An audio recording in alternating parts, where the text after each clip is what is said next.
The voicemail hit before the candles even melted. "We're in Paris," Dad said, laughing like it was a joke. "We just wanted to keep you busy." The sound sliced through the room. I'd spent months perfecting balloons, trembling cake, untouched every chair, still waiting for a family that never planned to come. I stood there frozen, my phone buzzing in my hand, their laughter echoing from another continent. 3 months of work, my savings, my trust gone in one breath. I didn't scream, I didn't call back. But a week later, when they started calling me nonstop, I already had a plan they'd never see coming.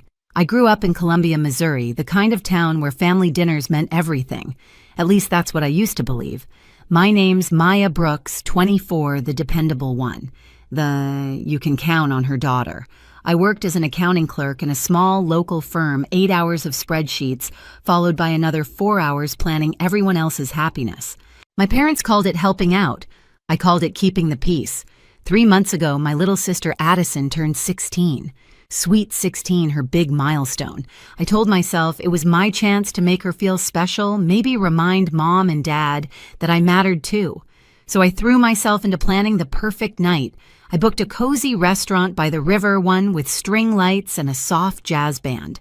I hand-wrote every invitation, folded napkins into tiny stars, and spent half my savings on pink decorations because Mom said, "You know she hates purple."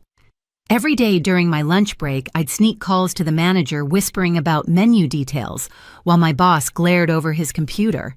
"Make it quick, Maya," he'd bark, and I'd rush to finish apologizing for caring too much.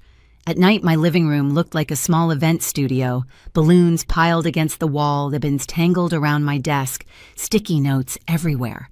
I'd scroll through photos of Addison as a baby printing and gluing them into an album, her first bike, our snowman, the cookie fight in the kitchen. Every memory, I thought, still meant something. Mom would hover while I worked. Addison likes fancier cakes. Maybe 3 layers, she'd say, tapping her nails on my receipts. Dad texted daily, "Don't skimp on the food, she deserves the best."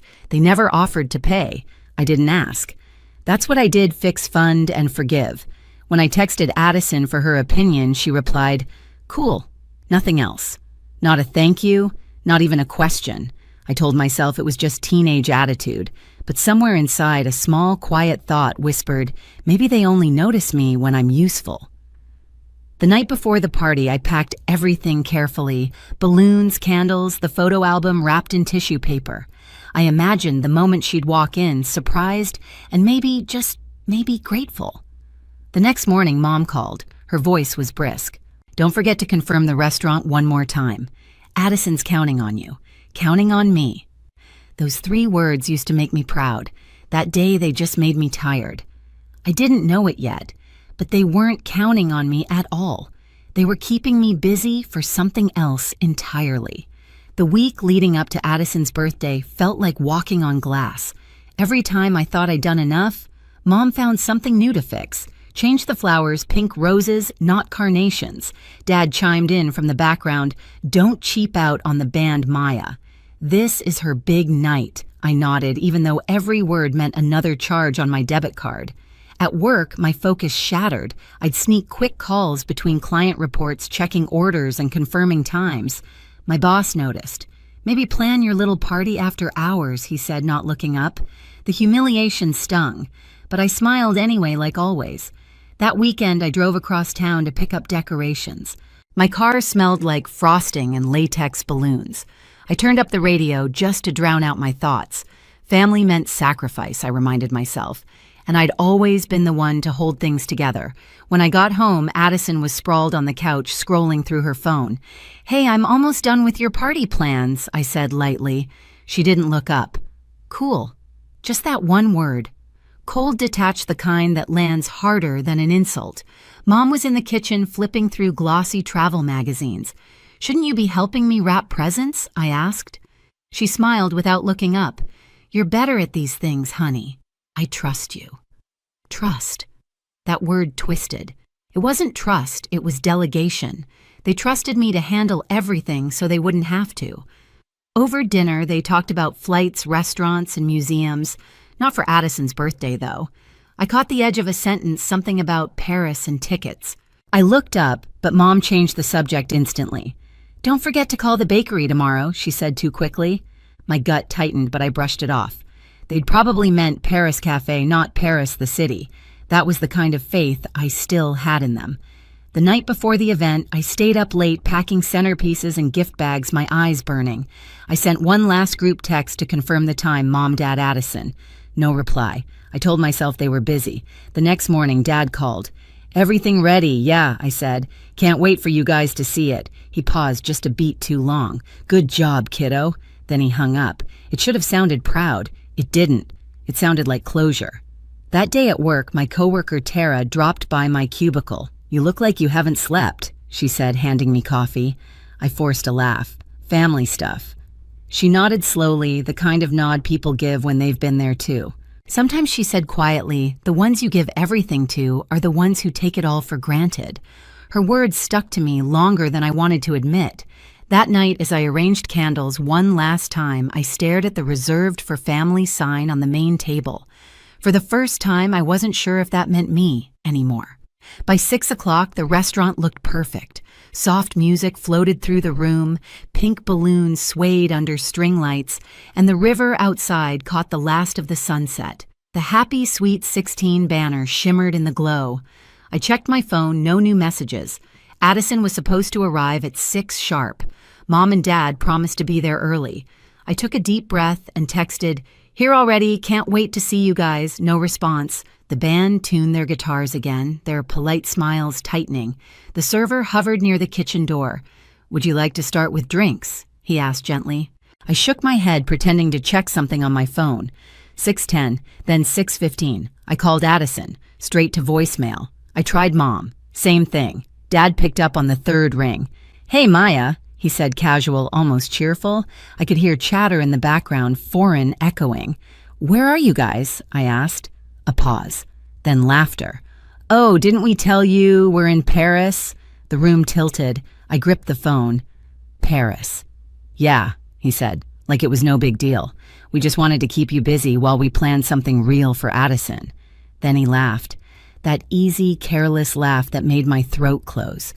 My mind went blank. The air in the room felt wrong too, still too loud. Behind me, the balloons trembled in the air conditioner's draft. The cake I'd spent hours designing waited untouched, the frosting glistening under the light. I opened my mouth to say something, anything but nothing came out. My chest burned, but my voice stayed trapped. They'd used me. They'd planned this. The band began to pack up quietly. The clink of guitar cases snapped me back. The server approached again. "Should we cancel the reservation, miss?" I nodded slowly.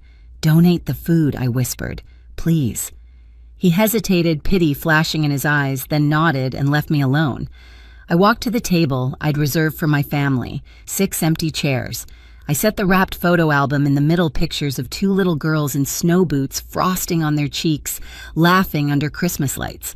I wanted that laughter back, but all I heard was my father's voice echoing in my head. "We just wanted to keep you busy." I turned off my phone and stared out the window. Across the river city, lights blurred into streaks. Somewhere between the reflections, I saw myself alone, calm and strangely clear. For the first time, I didn't cry. I didn't plead. Something inside me had gone still, like water freezing over. I picked up my purse, pushed open the door, and stepped into the cold night air. The band's last note faded behind me. My hands didn't shake. My heart didn't race. I just walked. Because if they thought I'd break, they were wrong. That night, I decided I'd stop being the one who waited for them to come back. A week passed before the first call came, then another, then 30 more. 36 missed calls in 1 hour. Mom, Dad, Addison. Over and over, the same names lighting up my screen like alarms. I didn't answer. I sat on my couch, the apartment quiet except for the soft hum of the fridge. My phone kept buzzing, vibrating against the counter. The sound used to trigger panic in me. Now it just sounded distant, small. I typed one message and hit send. "I'm very busy." Then I turned the phone face down and finally exhaled. That week, I'd done something none of them expected. I printed my bank statements, receipts, and emails, every payment I'd made for that party.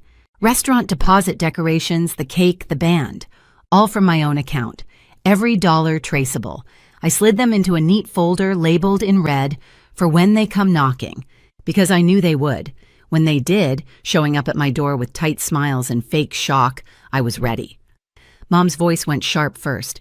"You've humiliated us. The whole family's talking." Dad crossed his arms. "You think you can just walk away after what you did?" "What I did?" I asked quietly. Addison stood behind them, arms crossed, defiant. "You made us look bad. Everyone knows about the party. They didn't realize how."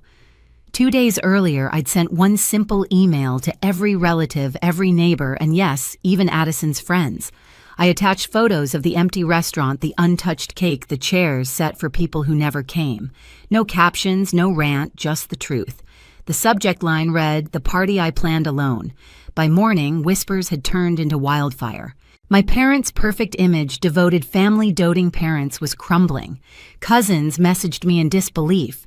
Neighbors stopped waving at them on morning walks.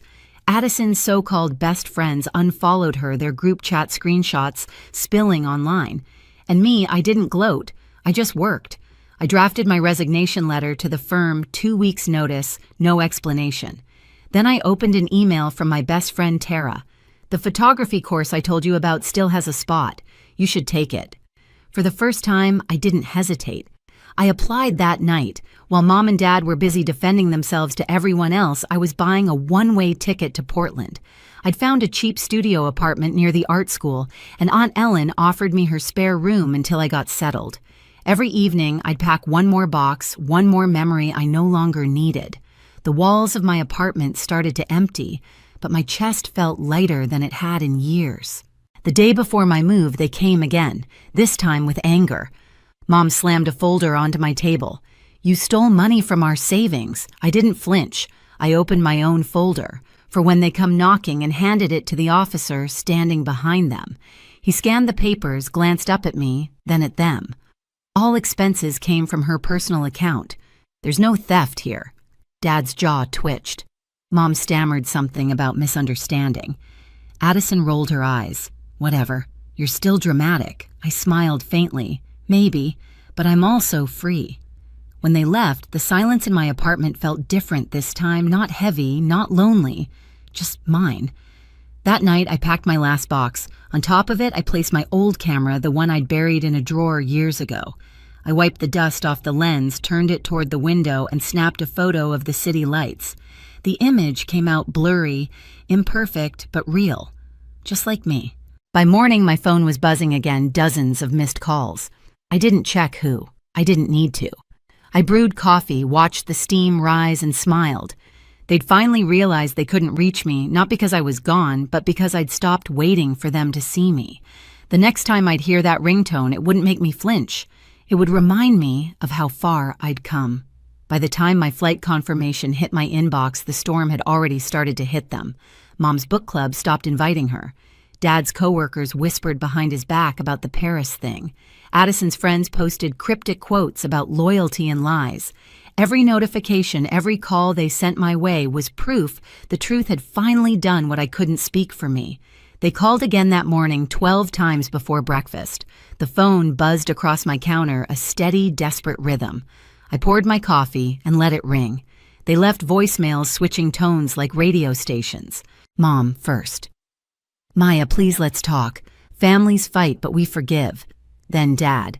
"You think you can embarrass us publicly and just walk away?" And Addison, her voice high and sharp. "You ruined my birthday. Everyone hates me now." I almost laughed. Not out of cruelty, but out of disbelief, because somehow they still thought this was about them. I sat at my desk, the Portland acceptance email glowing on my laptop screen. I hadn't smiled like that in years. For the first time, I had something that didn't revolve around their needs. A dream, a plan, a life. I printed my travel details and pinned them above my desk. Flight, Columbia, Portland. Departure 3 weeks. Then I started cleaning. The decorations from the party ribbons, unused candles, extra place cards. I boxed them up neatly and labeled the box unsent invitations. I carried it downstairs and left it by the dumpster. Watching it sit there under the afternoon sun felt like setting a burden down. Later, I opened my bank app, $2,000 left. Tight, but enough. I made a list of cheap apartments near the school, part-time jobs that paid cash. I'd work in a coffee shop, maybe take photos on weekends. I didn't need much, just freedom. A few days later, the knock came. 3 sharp hits on the door. I didn't have to look through the peephole to know who it was. Kristen Mom caught herself. "Maya, please." Her voice cracked. "People are saying terrible things about us. You have to help fix it." I stayed still, one hand on the doorknob. "You taught me to clean up your messes," I said quietly through the door. "But this one's yours." A pause. Then Dad's low growl. "You owe us respect." "No," I said. "I owed you honesty." "And you threw it away in Paris." For a moment, silence. Then their footsteps faded down the hall. I leaned against the door, heart steady. The sound of them leaving didn't hurt. It sounded like space being made, space I could finally fill with my own life. That night I sat by the window, camera in hand. The city lights outside blurred through the glass. I snapped one photo, just light and shadow, no faces, no family, no ghosts. It was the first picture in years that didn't belong to them. And as my phone buzzed again, 36 missed calls and counting, I smiled, whispered to the empty room, "I told you. I'm very busy." The morning I left Missouri, the sky was still gray with early fog. My suitcase bumped quietly behind me as I walked through the terminal. For once, no one was texting me instructions or asking for updates. Just silence, the good kind. At the gate, I glanced at my phone. One unread message from Mom. "We need to talk. Please come home." I stared at it for a long moment, then typed back 3 words, "I'm very busy." Then I switched the phone off for good. When the plane lifted off, Columbia shrank beneath the clouds, streets, houses, memories, all fading into soft distance. The farther I flew, the lighter I felt. Aunt Ellen met me at Portland's airport with a warm hug and a thermos of coffee. "Welcome home, kid," she said. That word home landed differently this time. It didn't mean duty or debt. It meant beginning. Her house was small, painted a faded blue with ivy curling up the porch rails. That first night, I unpacked only one thing, my camera. It felt alive again in my hands, as if it had been waiting for me all along. When classes started, I walked into the photography studio with nerves buzzing under my skin. But the moment I looked through the lens, seeing light color and motion, I felt steady, whole. Every click of the shutter was like reclaiming a piece of myself I'd forgotten. Weeks passed. My parents stopped calling. Addison didn't text. The silence that once scared me had turned into peace. One rainy evening, I stood on a bridge, downtown, camera in hand, watching the streetlights ripple in the water below. The scene reminded me of that restaurant, lights, reflections, empty chairs. But this time, there was no ache, only quiet gratitude. Sometimes people ask me what happened after that night. I tell them this. They went to Paris, but I found freedom. And every time I take a photo now, I think of those words that ended everything and began something better. I'm very busy. If you've ever had to walk away from people who took you for granted, tell me in the comments. What did you choose for yourself instead? And don't forget to subscribe for more stories like this one, because sometimes the best revenge isn't anger, it's peace.